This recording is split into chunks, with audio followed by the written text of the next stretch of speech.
Hello world, this is CS50P final project. The project title is MTTCalc. I'm Mj.A from Iran, and thanks to Professor David for teaching this course very well.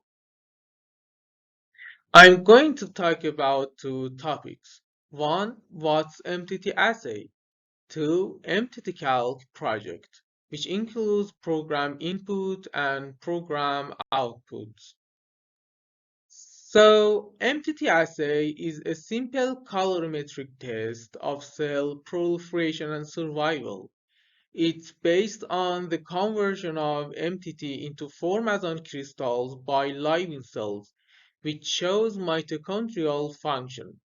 Further, the insoluble formazan salt is dissolved by the addition of solubilizing agents and the absorbance is measured at 570 nanometer with a multiplate reader.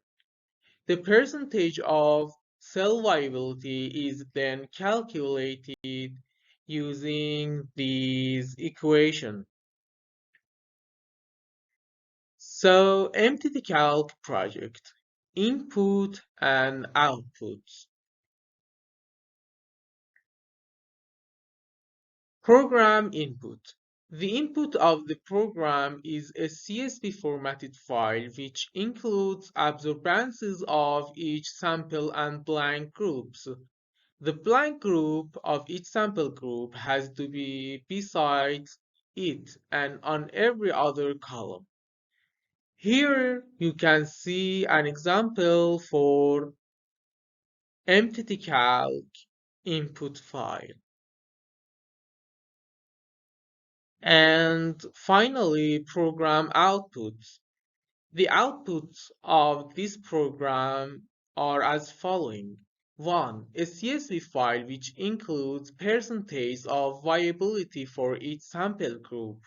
2. An image file which includes bar chart of viabilities.